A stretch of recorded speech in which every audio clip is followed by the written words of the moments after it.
Hello my dear drama lovers, welcome back to M drama glimpse. இந்த week நம்ம பார்த்துக்கிட்டு இருக்க அந்த கமெண்ட்ஸ் அப்படிங்கிற ட்ராமாவோட பார்ட் 6 தான் இந்த வீடியோ நம்ம பார்க்க போறோம். இதுக்கு முந்தின உள்ள பார்ட்ஸ் பார்க்காதவங்களுக்கு கீழே டிஸ்கிரிப்ஷன்ல லிங்க் கொடுத்துருக்கேன், மறக்காம செக் பண்ணிக்கோங்க. சோ வாங்க கைஸ், நம்ம இன்னைக்கு கதைக்குள்ள போகலாம். நேத்து இந்த டூன் தான் கோருங்கிற ஐடியில இருந்து மெசேஜ் பண்றாளோ அப்படிங்கிற டவுட் அவங்க கிளாஸ்மேட்ஸ் எல்லாருக்கும் வந்துருமா, அதுக்கடுத்து என்னாச்சு அப்படிங்கறத இப்ப பார்க்க போறோம். இப்போ அந்த கிளாஸ்மேட் நீ தான் அந்த கோர் ஐடி யூஸ் பண்றியா அப்படிங்கிற மாதிரி கேட்டோனையும் அந்த டூன் லைட்டா டென்ஷன் ஆகி, என்ன சொல்றீங்க, அந்த ஐடியில என்னோடது கிடையாது அப்படிங்கிற மாதிரி வேமா அந்த கிளாஸை விட்டு கிளம்ப பாப்பாளா. அப்போ அந்த மித்த ஸ்டூடெண்ட்ஸ் எல்லாரும் ரவுண்ட் கட்டி, வெயிட் பண்ணு, நீ அந்த கோர் ஐடி கிடையாதுனா ஏன் இப்படி டென்ஷன் ஆகுற, அப்போ நீ தான் அந்த ஐடியில இருந்து பிம் டார்கெட் பண்ணி எல்லா கமெண்ட்ஸையும் போட்டிருக்க அப்படிதானே அப்படிங்கிற மாதிரி எல்லாரும் கேட்பாங்களா. இதுல அந்த நான் வேற டூன் ஒரு மாதிரி வியடா பாப்பா, நீ தான் இதெல்லாம் பண்ணியா அப்படிங்கிற மாதிரி. இப்ப கரெக்டா அந்த இடத்துக்கு பிரின்சிபல் வந்துருவாங்க. என்னது இது, இந்த கிளாஸ்ல இருந்து ஒரு மாதிரி சலசலன்னு சத்து வருது, எல்லாரும் அமைதியா இருங்க அப்படிங்கிற மாதிரி அந்த பிரின்சிபல் சொல்லிக்கிட்டு இருப்பாங்களா. அப்ப அந்த நான் அப்படியே டூனை பார்த்து, டூன் உண்மையை சொல்லு, நீ தான் அந்த கோர் ஐடியில இருந்து பிம் டார்கெட் பண்ணி மெசேஜ் பண்ணியா அப்படிங்கிற மாதிரி கேட்பா. இவன் இப்படி கேட்டோன்னே நம்ம டூனால ஒரு பதிலும் பேச முடியாது. அடுத்து அப்படியே மனசு உடைஞ்சு போய், என்ன எல்லாரும் என்னையவே சொல்றீங்க, நான் ஜஸ்ட் ஒரு 1-2 போஸ்ட் தான் போட்டேன், அதுக்கு கீழே நீங்க எல்லாரும் தான் கமெண்ட் பண்ணீங்க, என்ன மட்டும் தப்பு சொல்லாதீங்க அப்படிங்கிற மாதிரி கத்துவாளா. அதுக்கு உடனே அங்க இருந்த மித்த கிளாஸ்மேட்ஸ் எல்லாருமே, நீ என்ன சொல்ற, பிம் உன்னோட பெஸ்ட் ஃப்ரெண்ட், நீ அவளை டார்கெட் பண்ணி கமெண்ட் போடுறதுக்கும் நாங்க அவளை டார்கெட் பண்ணி கமெண்ட் போடுறதுக்கும் எவ்வளவு வித்தியாசம் இருக்கு, அவளோட பெஸ்ட் ஃப்ரெண்டா இருந்துகிட்டு நீ இப்படி பண்ணிருக்க அப்படிங்கிற மாதிரி இந்த கிளாஸ்மேட்ஸ் எல்லாருமே இப்ப டூனை பார்த்து கேள்வி கேட்பாங்களா.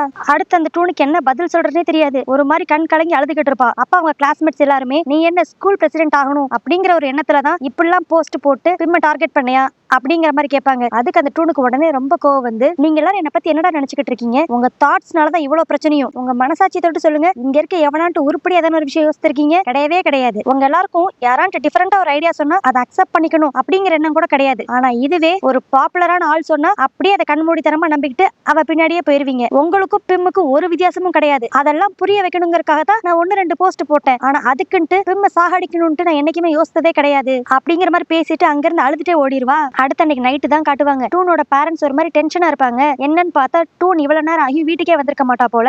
அவங்களும் யாருக்காலும் கால் பண்ணி கேட்பாங்க, ஆனா ஒரு டீடைல்ஸ் அவளை பத்தி தெரியாது. இப்படியே அடுத்த நாள் மார்னிங் ஆயிரும். அடுத்து இப்ப ஸ்கூல்ல தான் காட்டுவாங்க. அங்க அந்த பிரின்சிபல் ஒரு மாதிரி டென்ஷனா வந்து பாட்டு கிட்ட தான் பேசிக்கிட்டு இருப்பாங்க. டூனை நேத்து நைட்ல இருந்து காணுமா, அவங்க பேரண்ட்ஸ் இப்பதான் ஸ்கூலுக்கு போன் பண்ணிருந்தாங்க அப்படிங்கிற மாதிரி சொல்லுவாங்களா. அடுத்த செகண்ட்ல இந்த பேட் அப்படியே இப்ப டூனோட கிளாஸுக்கு தான் போவான். அங்க போய் அந்த பேட் அப்படியே மித்த ஸ்டூடெண்ட்ஸ் கிட்ட, டூனை நேத்து இருந்து காணோம், யாரான அவளை பாத்தீங்களா, யாரான அவளை கான்டாக்ட் பண்ண முடியுமா அப்படிங்கிற மாதிரி கேட்பான். அதுக்கு உடனே நானும் நேத்து நைட்டு கால் பண்ணேன், அவ எடுக்கவே இல்ல, இப்ப நாங்க ட்ரை பண்ணி பாக்குறோம் அப்படிங்கிற மாதிரி இந்த நானும் போக் மட்டும் தான் சொல்லுவாங்களா. மித்த எல்லாருமே, அவ எங்க போயிருந்தா எங்களுக்கு என்ன, அவ இதெல்லாம் வீம்புக்குன்னு ஒரு அட்டென்ஷனுக்காக பண்றா, அது மட்டும் இல்லாம அவளை மாதிரி ஒரு ஆள்லாம் எங்கேயான்னு தொலைஞ்சு போனா கூட எங்களுக்கு கவலை இல்ல அப்படிங்கிற மாதிரி அசால்ட்டா சொல்லுவாங்களா. இப்ப கரெக்டா அந்த இடத்துக்கு பிரின்சிபல் வந்துருவாங்க. இப்ப அப்படியே அந்த பிரின்சிபல் எல்லார்கிட்டயும், நீங்க எல்லாரும் என்ன பேசுறீங்க, நீங்க என்ன அந்த ஸ்கூல் முடிச்சுட்டு போறப்ப உங்க கிளாஸ்ல இருந்து 2 பேரை தொலைக்கணும்னு சொல்லி நினைக்கிறீங்களா, ஏற்கனவே ஒருத்தி போயிட்டா, அட்லீஸ்ட் இன்னொருத்தி உயிரா நம்ம காப்பாத்த ட்ரை பண்ணுவோம். நீங்க எல்லாரும் நேத்து எந்த ஒரு அக்கௌண்ட்டுக்காக சண்டை போட்டுக்கிட்டீங்கன்னு எனக்கு தெரியல, ஆனா இப்ப அது எதுவுமே முக்கியமே கிடையாது, நம்மளுக்கு இப்ப டூனோட உயிர் தான் முக்கியம். நீங்க எல்லாரும் அசால்ட்டா அவளை இக்னோர் பண்றீங்களே, இதே மாதிரி நாளைக்கு உங்களுக்கு நடந்தா, உங்க ஃப்ரெண்ட் இதே மாதிரி உங்களை இக்னோர் பண்ணா உங்களுக்கு எப்படி இருக்கும். இதுக்கு மேல எனக்கு சொல்றதுக்கு ஒண்ணுமே இல்ல, அவளை தேடணும்னு நினைக்கிறவங்க தேடுங்க, மித்தவங்க தயவு செஞ்சு டிஸ்டர்ப் பண்ணாதீங்க அப்படிங்கிற மாதிரி சொல்லிட்டு அந்த பிரின்சிபல் அங்க இருந்து கிளம்பிடுவாங்களா. அதுக்கடுத்து இப்ப அந்த பேட் அப்படியே அந்த ஸ்டூடெண்ட்ஸ் எல்லாரையும் பார்த்து, நீங்க எல்லாரும் டூனை தப்பு சொல்றீங்களே,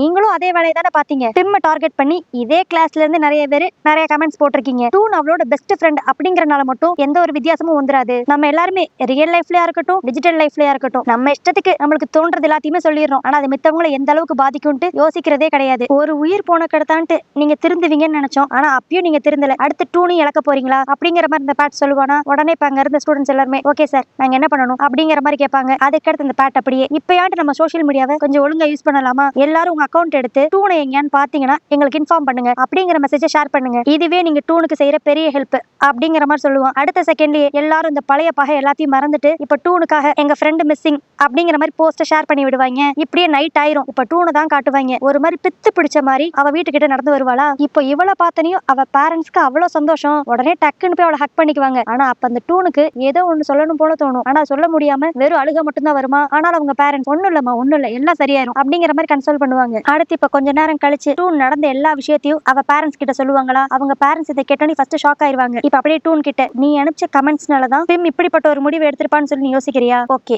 அட்லீஸ்ட் இப்பயாச்சு நீ பண்ணது தப்புன்னு சொல்லி நீ ஃபீல் பண்றல, அது போதும். இப்ப தப்ப நீ கன்ஃபஸ் பண்ணிட்ட, அதுக்கடுத்து இதை நம்ம எப்படி சரி பண்ண முடியும்னு சொல்லி பார்க்கலாம், என்ன நடந்தாலும் பரவாயில்ல, நாங்க பேரண்ட்ஸ் உன் கூடயே இருப்போம் அப்படிங்கிற மாதிரி அவங்க அப்பா அம்மா அவளை கொஞ்சம் வார்மா ஃபீல் பண்ண வைப்பாங்க. அடுத்து இப்ப அப்படியே நைட்டு தூங்குறதுக்கு முன்னாடி டூன் அவ போன் எடுத்து பாப்பாளா. அதுல கிட்டத்தட்ட எக்கச்சக்க மிஸ் கால்ஸ் இருக்கும். இதுல பாதி நானோடது, போக்கோடது, மித்த கிளாஸ்மேட்ஸ் எல்லாருமே கால் பண்ணிருப்பாங்களா. இதெல்லாம் பாக்குறப்ப அவளுக்கு கொஞ்சம் டச்சிங்கா இருக்கும். இத்தனை நாள் வரைக்கும் இவ ட்விட்டர்ல ஏதாண்டு ஒரு நெகட்டிவ் கமெண்ட்ஸ் போட்டா மட்டும்தான் இவளுக்கு அட்டென்ஷன் கிடைக்கும் அப்படிங்கிற மாதிரி அவன் நினைச்சா. ஆனா அது எதுவுமே இல்லாம இவ மேல அக்கறைப்பட்டு இத்தனை பேர் கால் பண்ணிருக்காங்க அப்படின்னு தெரியறப்ப இவளுக்கு அப்படி ரொம்ப மனசே கஷ்டமா இருக்கிற மாதிரி இருக்கும். இப்ப அப்படியே அடுத்த நாள் ஸ்கூல்ல தான் காட்டுவாங்களா, இந்த டூன் அவளோட பேரண்ட்ஸோட போய் அப்படியே அந்த பிரின்சிபலை மீட் பண்ணி, அந்த கோருங்கிற ஐடி என்னோட தான், அது மட்டும் இல்ல இன்னும் 2-3 அக்கௌண்ட்ஸ் நான் வச்சிருக்கேன், அது எல்லா ஐடியில இருந்தும் நான் பிம் அட்டாக் பண்ற மாதிரி ட்விட்டர்ல நிறைய மெசேஜ் போட்டிருக்கேன் அப்படிங்கிற மாதிரி சொல்லுவாளா. இதை கேட்டு அந்த பிரின்சிபல் அப்படியே சரி அதெல்லாம் இருக்கட்டும், இப்படிப்பட்ட ஒரு விஷயத்த நீ ஏன் பண்ண அப்படிங்கிற மாதிரி அவங்க கேட்பாங்களா. அதுக்கு இப்பதான் உண்மையில அவ என்ன நினைச்சா அப்படிங்கறத சொல்லுவா. என்னன்னா இந்த ஸ்கூல்ல எல்லாருமே பிம்ம மட்டும் கொஞ்சம் ஸ்பெஷலா ட்ரீட் பண்றது எனக்கு சுத்தமா பிடிக்கல. அது மட்டும் இல்லாம அவளுமே அவளோட ஸ்கூல் பிரசிடென்ட்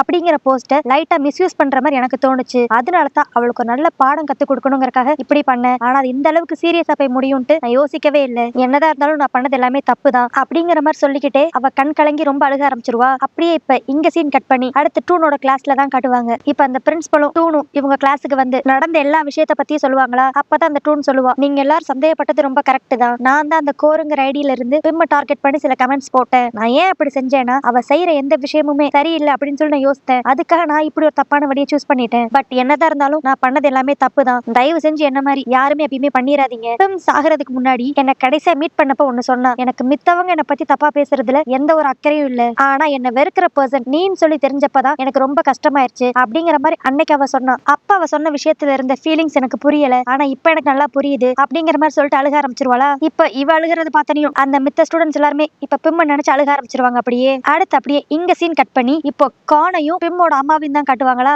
அப்போ பிம்மோட அம்மா அப்படியே கான் கிட்ட, நானும் என்னோட பாய் ஃப்ரெண்டும் பிரேக்கப் பண்ணிக்கலாம்னு முடிவு பண்ணிட்டோம் அப்படிங்கிற மாதிரி சொல்லுவா. இதை கேட்டோன்னு இந்த கானுக்கு ஒரு மாதிரி ஷாக் ஆயிரும். ஆக்சுவலி அவனுக்கு இவங்களோட ரிலேஷன்ஷிப் சுத்தமா பிடிக்காதுதான். ஆனா அம்மா ஏன் திடீர்னு இப்படிப்பட்ட ஒரு முடிவு எடுத்தாங்க அப்படிங்கிற மாதிரி ஒரு குழப்பத்துல தான் இருப்பான். அடுத்து அப்படியே இந்த டாபிக்கை டைவர்ட் பண்ற விதமா கான் இன்னைக்கு ஸ்கூல்ல நடந்ததை பத்தி தான் சொல்லுவானா. இந்த மாதிரி டூன் தான் கோருங்கிற ஐடியில இருந்து பிம்ம டார்கெட் பண்ணி நிறைய கமெண்ட்ஸ் போட்டிருக்கா. இதனால பிம் ரொம்ப டிப்ரெஷனுக்கு போனதாகவும் அதனால தான் அவ சூசைட் பண்ணிருப்பாளோ அப்படிங்கிற மாதிரி டூன் நினைக்கிறா. அதனால அவ பண்ணதெல்லாம் தப்புன்னு ஃபீல் பண்ணி நம்ம கிட்ட சாரி கேட்கணும்னு சொல்லி நினைக்கிறா. நான் என்ன பண்ணேன், அவளை வீட்டுக்கு வர சொல்லவா அப்படிங்கிற மாதிரி கான் கேட்பானா. இதை கேட்டோன்னு பிம்மோட அம்மா ரொம்ப ஒரு மாதிரி அழுக ஆரம்பிச்சிருவாங்க. கான் கூட உடனே சரி அவளை மன்னிக்க மனசு இல்லைன்னா விட்டுருங்க, நம்ம அப்புறமேல அவளை பாத்துக்கலாம் அப்படிங்கிற மாதிரி சொல்லுவான். ஆனா அதுக்கு உடனே பிம்மோட அம்மா பிம்மோட சாவுக்கு வேற யாருமே காரணம் இல்ல, நான் தான் இன்டைரக்டா காரணமாயிட்டேன் அப்படிங்கிற மாதிரி புதுசா ஒரு விஷயத்த சொல்லுவா. என்னன்னா ஒரு 1-2 மாசத்துக்கு முன்னாடியே இந்த பிம் வந்து அவங்க அம்மா கிட்ட சண்டை போட்டிருப்பா. அம்மா உங்களால நான் ஸ்கூல்ல எவ்வளவு அசிங்கப்படுறேன்னு தெரியுமா, இந்த சிட்டில எத்தனையோ பசங்க இருக்காங்கல்ல, எல்லாரையும் விட்டுட்டு நீங்க ஏன் அந்த பொண்ணோட அப்பாவை போய் பிடிச்சு லவ் பண்றீங்க, இத்தனைக்கும் அந்த ஆளுக்கு ஒரு ஃபேமிலி வேற இருக்கு, நானும் அண்ணாவும் என்னைக்குமே உங்களோட லவ் லைஃபுக்கு தடையா இருந்ததே கிடையாது, பட் இந்த ஆள் வேணான்னு தானே சொல்றோம் அப்படிங்கிற மாதிரி எப்ப பார்த்தாலும் சண்டை போட்டுட்டே தான் இருந்திருப்பான். இதனால அவங்க அம்மாவும் சரி பொண்ணுக்கு இதனால ஏதோ ஒரு பிரச்சனை போலன்ட்டு அந்த லவ் முடிச்சுக்கலாம்னு சொல்லி நினைப்பாங்க. பட் இருந்தாலும் அவங்க வந்து அந்த ஆளை ரொம்ப டீப்பா லவ் பண்ணனால டக்குன்னு கட் பண்ண முடியாத மாதிரி தான் இருந்திருக்கும். ஆனா இப்படி இவங்க 2 பேரும் சண்டை போட்ட கடுத்துமே அந்த ஆளு பிம்மோட வீட்டுக்கு அடிக்கடி வந்துட்டு தான் போயிருப்பானா. இது வந்து பிம்ம ரொம்ப பாதிச்சிரும். ஆனா முந்தி மாதிரி அவங்க அம்மா கிட்ட சண்டை போட மாட்டா.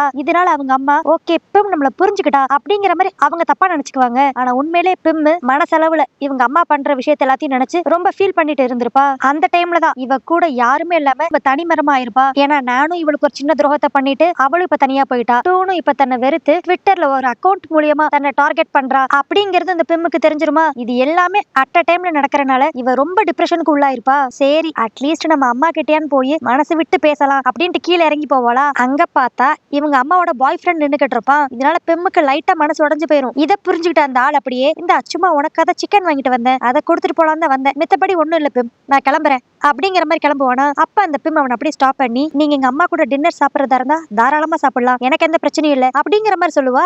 இவ இப்படி சொன்னனையும் அவங்க அம்மாக்கே ஒரு மாதிரி ஷாக் ஆயிரும். அதுக்கடுத்து அந்த பிம் அப்படியே சரி எனக்கு இப்ப பசிக்கல, நான் என்னோட ரூமுக்கு போறேன் அப்படிங்கிற மாதிரி மேல போயிருவாளா. அதுக்கடுத்து ஒரு 10 நிமிஷம் கழிச்சு அவங்க அம்மா உனக்கு பசிக்கும்னு சொல்லி நல்லாவே தெரியும், இந்த நான் சாப்பாடு எடுத்துட்டு வந்திருக்கேன் அப்படிங்கிற மாதிரி கதவுக்கு வெளியே இருந்து கூப்பிடுவாங்களா. ஆனா உள்ள இருந்து பிம் ஒரு பதிலும் சொல்ல மாட்டா. சரி பொண்ணு நம்ம மேல ஏதோ ஒரு கோவத்துல இருக்கா அப்படின்ட்டு அவங்க அம்மாவும் அந்த சாப்பாடை மட்டும் வெளியே வச்சுட்டு கிளம்பி போயிருவாங்க. அடுத்து அப்படியே நெக்ஸ்ட் டே மார்னிங் வந்து அவங்க அம்மா பாப்பாங்களா, அந்த ஃபுட் அப்படியே இருக்கும். பிம் கதவை ஓபன் பண்ணி எடுத்துருக்கவே மாட்டா. இதனால அவங்க அம்மாக்கு ரொம்ப சந்தேகம் வந்து அந்த கதவை போட்டு ரொம்ப தட்டுவாங்க. பிம் ஓபன் பண்ண மாதிரியே இருக்காது. அதுக்கடுத்து ஒரு ஸ்பேர் சாவி எடுத்துட்டு வந்து இப்ப கதவை திறந்து பார்த்தா பிம் அப்படியே அங்க ஒரு பாட்டில் நிறைய மாத்திரையை சாப்பிட்டு இறந்து போய் கிடப்பா. இப்ப இந்த விஷயம் எல்லாத்தையுமே அந்த அம்மா அழுதுகிட்டே கான் கிட்ட சொல்லுவாளா. கானுக்குமே என்ன பேசுறதுன்னே தெரியாது. அவனுமே ஒரு மாதிரி உடஞ்சு போய் அப்படியே அழுக ஆரம்பிச்சிருவான். இப்ப அப்படியே அடுத்த நாள் தான் காட்டுவாங்க. இவங்களோட பார்லருக்கு ஏதோ ஒரு கொரியர் வந்திருக்கும். அது ஆக்சுவலி பிம் வந்து அந்த ஜினாங்கிற ஆக்ட்ரஸ்க்கு அனுப்பிச்சிருப்பா. ஆனா அந்த ஜினாங்கிற ஆக்ட்ரஸ் இறந்து போனனால அது திரும்பி இப்போ பிம் வீட்டுக்கே ரிட்டர்ன் ஆயிருமா. இந்த பார்சலை பார்த்தனையும் கானுக்கு ரொம்ப சந்தேகமா இருக்கும். இவ எதுக்கு சம்பந்தமே இல்லாம செத்து போன ஜினாக்கு பார்சல் அனுப்பிச்சிருக்கணும் அப்படின்ட்டு இப்ப அதை ஓபன் பண்ணி பாப்பானா.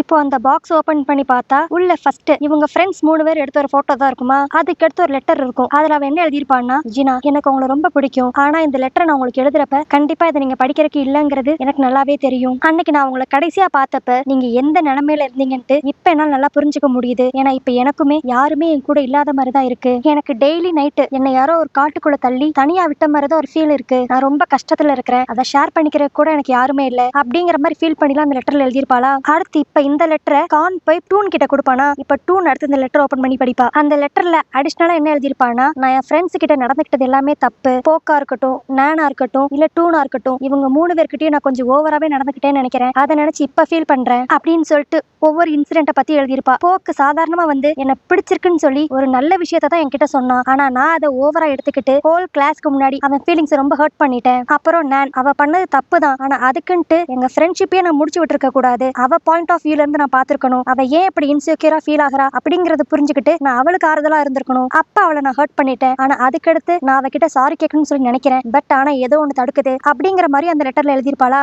இதெல்லாம் கேட்க கேட்க அந்த போக்குக்கும் நானுக்கும் ரொம்ப அழுகையா வரும். அடுத்து இப்ப அப்படியே டூனை பத்தி எழுதியிருப்பா. டூன் நீ பண்ணதுல எதுவுமே தப்பே கிடையாது. ஏன்னா நீ தான் என்னை ரியலைஸ் பண்ண வச்சிருக்க நான் மித்தவங்க கிட்ட எவ்வளவு ரூடா நடந்துகிட்டு இருக்கேன் அப்படிங்கறத. நான் இந்த சோசியல் மீடியால இருக்க வியூவர்ஸ்க்கு கொடுத்த இம்பார்ட்டன்ஸை சுத்தி இருக்க உங்களுக்கு ஃபர்ஸ்ட் நான் கொடுத்துருக்கணும். அது நான் பண்ண பெரிய தப்பு. அது ஓ மூலியமா தான் எனக்கு கொஞ்சமாட்டு அறிவுக்கு வந்துச்சு. பட் ஆனா என்ன இதை நான் ரியலைஸ் பண்றப்ப டைம் ரொம்ப லேட்டா போயிருச்சு. எதுவுமே என்னால கண்ட்ரோல் பண்ண முடியாத நிலைமையில எல்லா பிரச்சனையும் ரொம்ப எக்ஸ்ட்ரீமா போயிருச்சு. அதுக்கெல்லாம் ஒரு முடிவு கட்டணும்னா நானே இந்த உலகத்துல இல்லாம போகணும்னு சொல்லி நினைக்கிறேன் அப்படிங்கிற மாதிரிலாம் அந்த லெட்டர்ல எழுதியிருப்பாளா. இதெல்லாம் படிக்க படிக்க அவங்க 3 பேருக்கும் ரொம்ப கண்ணில இருந்து தண்ணியா வர ஆரம்பிச்சிடும். கடைசி அதோட சேர்த்து அவங்க அம்மாவை பத்தி எழுதியிருப்பா. அம்மா ரொம்ப சாரிம்மா, நான் என்ன பத்தி மட்டுமே யோசிச்சுட்டு உங்களோட ஃபீலிங்ஸ்க்கு நான் வேல்யூ கொடுக்கவே இல்லை. என்னதான் இருந்தாலும் நான் உங்ககிட்ட வந்து அப்படி கத்திருக்க கூடாது, ரொம்ப சாரிமா அப்படிங்கிற மாதிரி எல்லார்கிட்டயும் சாரி கேட்டு அதுல எழுதியிருப்பா. அதுக்கடுத்து கடைசியா அவங்க அண்ணன் கானை பத்தி எழுதியிருப்பா. எனக்கு இந்த உலகத்திலேயே மிக சந்தோஷமான விஷயம் ஃபர்ஸ்ட் நீ தான் அண்ணா. உன்ன மாதிரி ஒரு அண்ணன் கிடைச்சதுக்கு நான் கொடுத்து வச்சிருக்கணும். ஆனா என்னோட கஷ்டங்களை சொல்லி ஒன்னு நான் சோகத்துக்கு உள்ளாக்க ரெடியா இல்ல. அதனாலதான் நான் பல விஷயங்களை உன்கிட்ட இருந்து மறைச்சிட்டேன். ஏன்னா உன்னை பொறுத்த வரைக்கும் நான் எப்பயும் ஹாப்பியா இருக்கணும்னு சொல்லிதான் நீ நினைப்ப. அந்த ஆசையில எந்த ஒரு தடங்களும் வந்துடக்கூடாதுங்கிறக்காகத்தான் நான் எவ்வளவு சேடா இருந்தேங்கிறத உனக்கு நான் காட்டவே இல்லை அப்படிங்கிற மாதிரிலாம் எழுதியிருப்பாளா. இதெல்லாம் பாக்குறப்ப கானுக்கு ரொம்ப கஷ்டமா இருக்கும். ஏன்னா ஒரு அண்ணன் தங்கச்சி பாண்டிங்கிறது அந்த அளவுக்கு சாதாரணமான விஷயமே கிடையாது. அதுக்கடுத்து கடைசியா அந்த லெட்டர்ல ரொம்ப முக்கியமான ஒரு விஷயம் எழுதியிருப்பா. ஸ்டார்டிங்லாம் எனக்கு இந்த சோசியல் மீடியால இருந்து கிடைக்கிற அட்டென்ஷன் வந்து எனக்கு ரொம்ப பிடிச்சிருந்துச்சு. ஏன்னா எல்லாருமே நான் ஹாப்பியா இருக்கிறத பார்த்து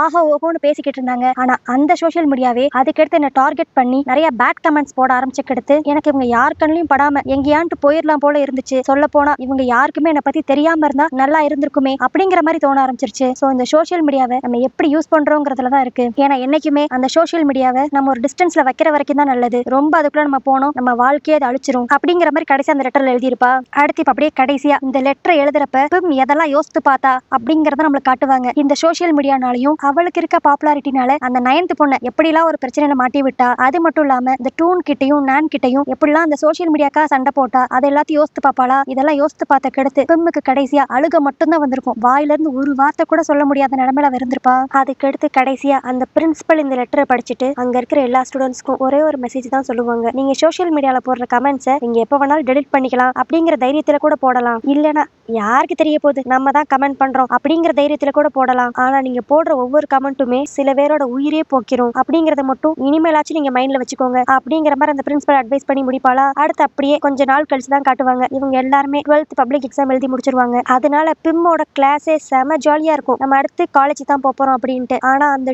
டூனு நான் போக்கு இவங்க மனசுக்குள்ள மட்டும் ஒரு வழி இருந்துகிட்டே இருக்கும். என்னதான் இருந்தாலும் கடைசியில பிம் நம்ம கூட இல்லையே அப்படிங்கிற மாதிரி. அதுக்கடுத்து இப்ப அந்த பிரின்சிபலும் பேட்டும் எல்லா ஸ்டூடெண்ட்ஸ் கூட சேர்த்து போட்டோ எடுத்துக்குவாங்களா. அப்ப அந்த பேட்டு மனசுல ஒண்ணுதான் யோசிப்பான். இந்த பிம்மோட சாவுக்கு நீங்க குறிப்பிட்டு ஒரு பர்சன் மட்டும் காரணம்னு சொல்லவே முடியாது. அது சோசியல் மீடியாவா இருக்கலாம், இல்ல சோசியல் மீடியால வந்த கமெண்ட்ஸா இருக்கலாம், இல்லனா அவங்க அம்மா எடுத்த ஒரு தப்பான டெசிஷன்னால கூட இருக்கலாம். அவ எதனால செத்து போனா அப்படிங்கிற ஆராய்ச்சியை விட்டுட்டு இந்த சோசியல் மீடியாவை எல்லாரும் நல்ல விதத்துல யூஸ் பண்ணா இனி இந்த ஸ்கூல்ல இந்த மாதிரி ஒரு தப்பு நடக்கவே நடக்காது அப்படிங்கிற மாதிரி அவன் மனசுக்குள்ள யோசிச்சுக்கிட்டு இந்த குரூப் போட்டோவை எடுத்துக்கிட்டு இருப்பான். அப்படி இந்த இடத்துல இந்த எபிசோட் முடியுது. ஆக்சுவலா இந்த பேட்டர்ன் நினைச்ச மாதிரி தான் நம்ம பிம்மோட சாவுக்கு குறிப்பிட்டு இவங்க தான் காரணம்னு யாரையுமே சொல்லிட முடியாது. சோ ஒன்னே ஒன்று மட்டும் தான் நம்ம மைண்ட்ல வச்சுக்கணும். நம்ம போடுற கமெண்ட்ஸை நம்ம ஈஸியா மறந்துடுவோம். ஆனா அதை படிக்கிறவங்க அவ்வளவு சீக்கிரத்துல மறக்கவே மாட்டாங்க. ஏன் அவங்க வாழ்க்கையோட டேர்னிங் பாயிண்டா கூட இருக்கும். சோ அதை எப்பயுமே நம்ம பாசிட்டிவான விஷயமா யூஸ் பண்ணா ரொம்ப நல்லது அப்படிங்கிற ஒரு மெசேஜோடயே இந்த கதையை இங்க முடிச்சிருவாங்க. சோ ஓகே கைஸ், இந்த கதையை பத்தி நீங்க என்ன நினைக்கிறீங்க அப்படிங்கறத கீழே மென்ஷன் பண்ணிருங்க. இந்த ஸ்டோரி உங்களுக்கு பிடிச்சிருந்துச்சுன்னா லைக் பண்ணுங்க, உங்க ஃப்ரெண்ட்ஸ் எல்லாருக்கும் ஷேர் பண்ணுங்க. இதே மாதிரி நிறைய டிராமா கதை கேட்கணும்னா மறக்காம என் சேனல் சப்ஸ்கிரைப் பண்ணிருங்க. ஓகே கைஸ், வேற ஒரு வீடியோ உங்களை பாக்குறேன். அது வரைக்கும் பபாய்.